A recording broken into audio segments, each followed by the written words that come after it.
Erased Destiny 2, The Knower. Chapter 13, Under the Stars. Jargon found Etienne and Yusumat well after midnight. They didn't leave the tavern even for a moment. The sight of Marigold giggling over the bench made him feel disgusted, and then angry. Did you make a 16-year-old drunk? What is wrong with you? Didn't you go back to your warm, cozy homes? I told you to not wait for us. We have waited for you. Turton was deserted, so we took a much more comfortable accommodation. You probably don't care, but maybe Ishan would prefer to spend the night in bed? I'll tell you a secret. Ishan doesn't care where she sleeps as long as she shares a bed with a man. You can't offer her anything yet, so leave us alone.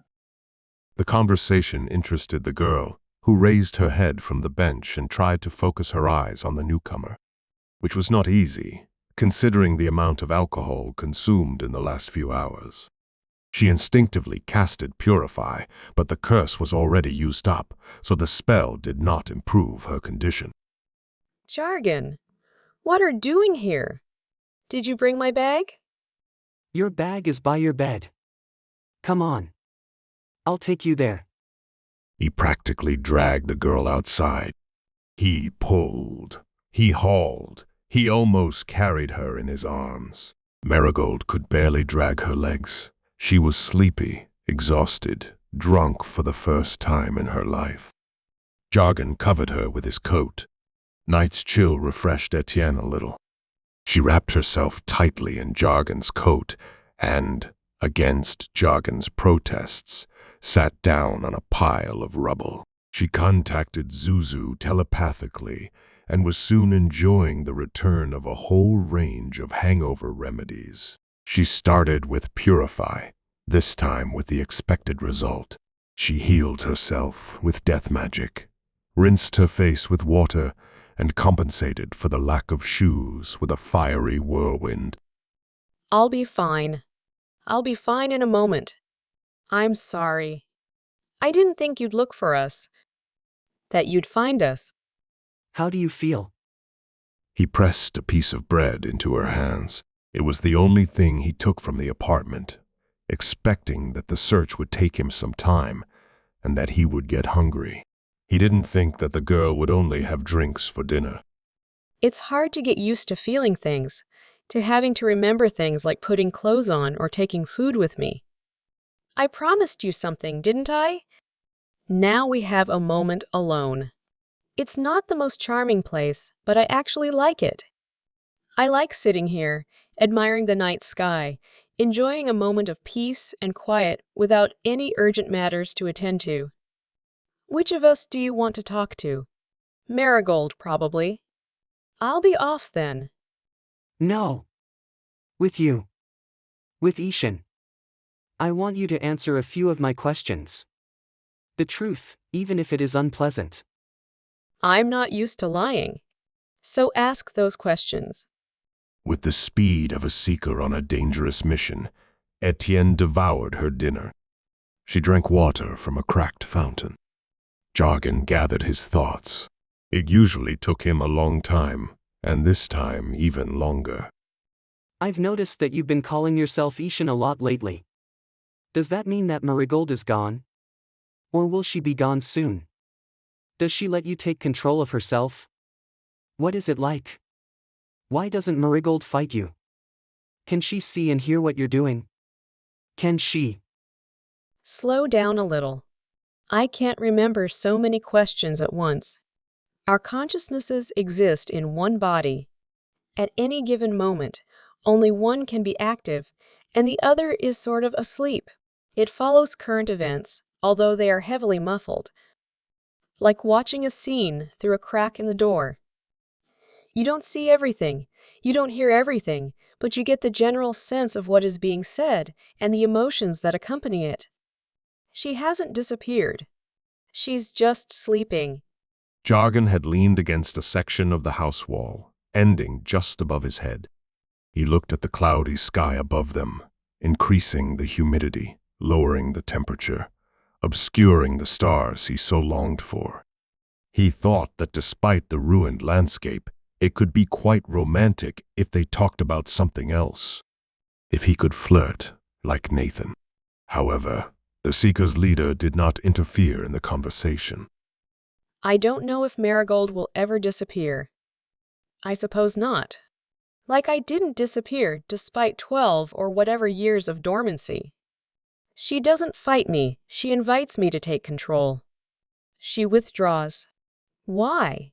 I get the impression that she likes my life more than her own. And if Marigold wanted her life back, would you let her? If Marigold wanted to get involved with someone, what would you do? What if you found that boyfriend of yours? Tien did not answer. She stared ahead with the vacant gaze of someone awakened from a deep sleep. I consider our shared existence to be a temporary state. I will leave Marigold's body when I figure out how to do it. Believe me, I would rather live alone. And if I don't succeed, if I get tired of this existence, I will move to the land of death and Marigold will stay here. Maybe someone will come and get me from there? Although I think the chances of that are slim. Not many people can enter there, let alone find me and take me with them. As for Nathan, even though I've been looking for him on this side and the other side, I haven't found the slightest trace. That doesn't mean I'll give up and stop searching. What if you don't find him? Will you get involved with someone else? Both men residing in Jargon's body held their breath. Nathan would not dare to ask so directly about his chances. He was intrigued as to why Etienne was trying so hard to find him, but on the other hand, he was afraid to hear the answer. Let's assume I managed to free myself from Marigold. In my previous life, I wanted to have children, which was not possible because I was dead. If I don't find Nathan, someone else will become the father of my child. Will I get involved with him? I don't know. What if you found Nathan? Trapped in someone else's body like you and Marigold? Nathan who wasn't his old self. I would talk to him. Adults usually do that if they want to work something out together. What if Nathan has already found someone else? If he has a wife, children, if he has forgotten about you? Your meeting could turn his life upside down. Jargon waited for Nathan to take control of the situation. He could ask the question that was bothering them in such a way that Etienne would want to answer it. But the Seeker did not leave the safety of his hiding place deep in Jargon's consciousness, mainly because Etienne could hear his thoughts.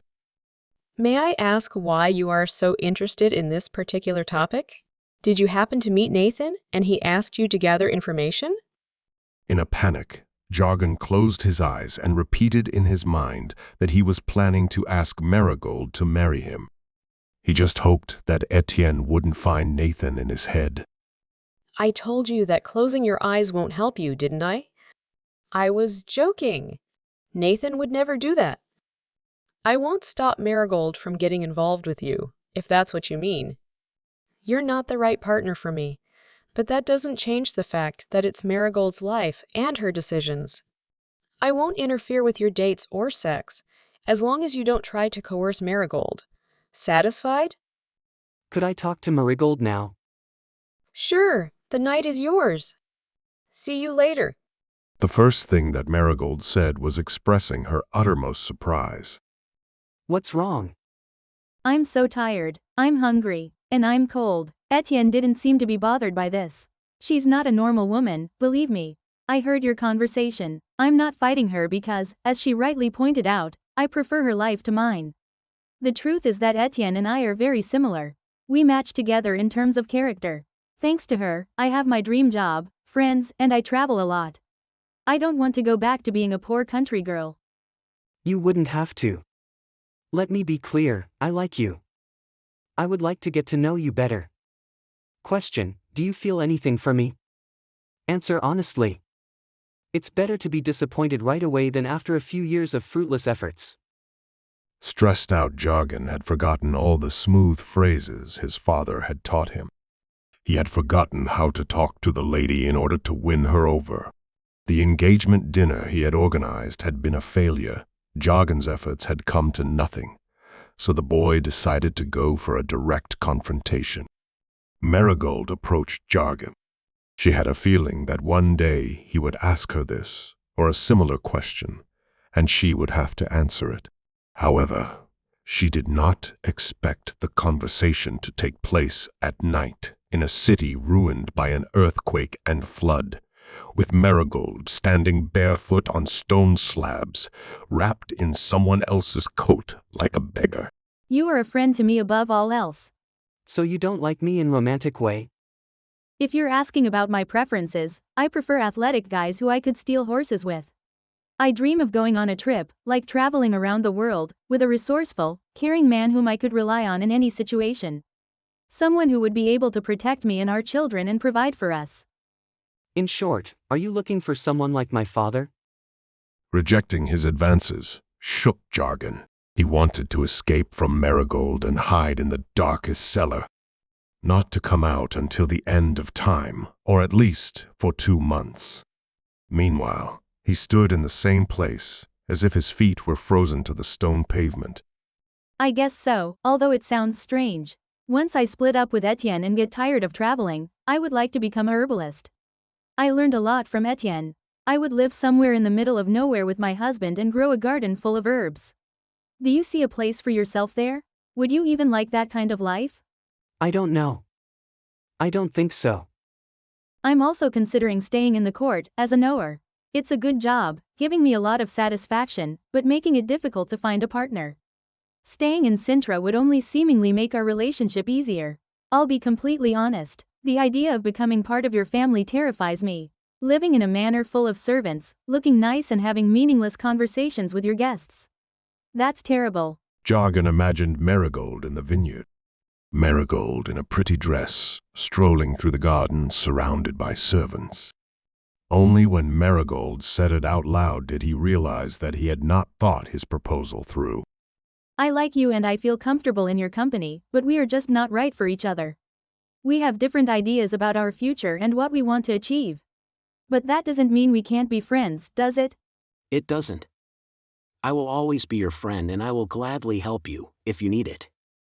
And if I, hypothetically, ran away from home and started a new life somewhere else, would you get involved with me then? Jargon found this very disturbing. If they couldn't be together, what was the point of continuing their friendship? He understood that Nathan wanted to stay in touch with Marigold so that he wouldn't have to part with Etienne, but Jargon didn't like this arrangement at all. Leaving home and cutting himself off from his parents was even less appealing. That's a difficult question. I would definitely give you a chance. We would live together to see how we get along. If we are a good match. If you were older, we could get engaged and move into your vineyard together. But for now, you can't get married or even buy property. Will you wait those 2 years then? So I could buy a house for you? For us? And see if we are a good match for each other? Etienne promised to take me on a few dates. To show me what it's like. But so far, no one has caught my eye, so your position is not threatened. Impatient with the unpleasant conversation for him, Jargon pushed Nathan into the corner of his consciousness. It was his life, and he didn't want anyone to organize it for him. Aren't you afraid of disappearing? Right now, I'm more afraid that Etienne will disappear. Without her, I'll be nothing. A girl forced to marry the boy her parents chose. You have a lot of money. Move away from Sintra, somewhere far away. Take control of your life. You don't need Ishan for that. Marigold's laughter made Jargon realize what he just had said. He had no right to lecture others on how to manage their lives. Until now, his parents had controlled his every move and had power over every minute of his time. Jargon intended to put an end to this as soon as possible, as soon as he returned to Sintra. Etienne moved away from the rejected boy. And you? What kind of partner are you looking for? The same as Marigold described, meaning your father would suit me well. Meaning she would like Nathan as well, and we can marry him without troubles. Although I would add something to her list, someone who can dance and massage well. Marigold is still too young to know how much pleasure a well-performed massage gives a woman. So, shall we go back to the apartment? Will you be our pillow tonight? No, thank you. I want to do everything the right way, first the engagement, then living together, kissing, getting married. No shortcuts. Good luck then. I am not patient enough to wait 2 years for a first kiss. Etienne contacted Sonja, and a moment later, she was standing in the new apartment on the other side of the river. Not much furniture inside was damaged, not even the walls cracked. Only 2 windows fell onto the pavement below. A comfortable, fully equipped apartment, including food for one night. Where's Jargon? Have you seen him? He needs some time to think about a few things alone. Don't worry about him. He knows the way back, so soon he should come here. She wanted to sink into someone's arms, but every man in the room was taken. It looks like the robbers have gone out on the prowl. What are the orders? While most of the Tyrdamians lost their homes, furniture, and even their lives in the earthquake, some people sensed an opportunity for a quick profit. Cheerful shouts coming from the neighboring buildings communicated the joy of the finds made, and Etienne, tired of saving other people's lives, was fed up. So she shook her hand, and Sonja disappeared. Sonja could earn a point bonus and extra vacation time for catching bandits and taking them to the dungeons, which she eagerly took advantage of. Meanwhile, Etienne pulled a large pillow from one of the beds and was finally going to get some sleep. But the beer had made her smell unpleasant, her skin sticky and her hair matted. Her clothes looked like she had been hiking for days, and she was wearing someone else's coat. Water bubble. In the morning, we'll go home and I'll finally get to take a proper shower. Although the bathroom in the tenement leaves a bit to be desired, so I will use yours, She went to bed, covered herself with a blanket up to the top of her head, and wrapped her arms and legs around the pillow like a man she missed more and more. She sighed heavily about her fate, but could not fall asleep. Cyril, I wanted to ask you one thing. About these favors in the desert. Honor debts. How did it work in practice? In the desert, every favor begets the need for a return favor, the so-called honor debt. The principle of reciprocity is the basis on which human relationships are built. Whatever you receive, you must return, even if it is years later. What if someone is unable to repay their debt? Well, if the debt is so high that it is impossible to repay, the debtor becomes the property of the creditor, a slave, so to speak. Only the death of the creditor will erase the debt, and such a person regains their freedom, unlike a typical slave, who simply changes owners. Suddenly, everything became clear to Etienne. Nathan had long since recognized his debt as impossible to repay. In his previous existence, he had served Etienne, and sometimes his behavior was more appropriate for a slave than a lover. Now, he waited for Etienne to overestimate her abilities. In order to avoid having to serve her again, and to avoid living with an honor debt, Nathan chose to free himself from the past. He lived his life in anticipation of a lucky turn of events. If Etienne had crossed over to the other side, he would have gained his freedom. Etienne buried her head under the pillow. By her very existence, she was hurting Nathan. Etienne cast a sleeping spell on herself so that no one would witness her suffering.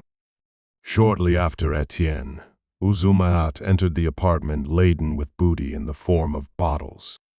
A nod and 2 glances were enough for the men to agree to move the libation to another room. They left the sleeping girls in their beds and began to celebrate their survival and the successful completion of their mission. Cyril's joy was marred only by his concern for his only son, who was wandering around the abandoned city. Jargon was left alone on the street, terrified of the loneliness that awaited him for the rest of his life and the emptiness of the vineyard where no maiden would live. He needed time to rebuild his life. Thank you for asking about me. You are full of contradictions. One moment you say you don't want to accompany Ishan, the next you ask her to be your girlfriend. Are you going to keep bothering me? I'm going to take control of you and organize your life my way. I will wait for Ishan to figure out a way to get rid of Marigold and apply it. And if you resist me, we'll say goodbye under less pleasant circumstances. You may be able to block my blade pointed at your heart, but you won't win with me blocking your movement, in front of running horse for example. You can't mind me every minute, every day. The first opportunity and I take your life. 2 hours after Uzuma Jargon arrived at the apartment. Silent, gloomy, subdued. He only nodded to his father and went to bed without saying a word. He rolled from side to side several times, but couldn't find a comfortable position. He sighed, gasped, and snorted, and finally got out of bed. He headed towards the vampire's luggage. However, he stopped halfway. He felt someone's unfriendly gaze on his back. Do you have any sleeping powder? Aren't you too young for such drugs? His icy gaze made the vampire woman hand him a sachet of white powder. The scouts used it to render the kidnapped people unconscious. Jargon forced his body to sink into silence. One is drunk, the other is drugged. What is wrong with the kids these days?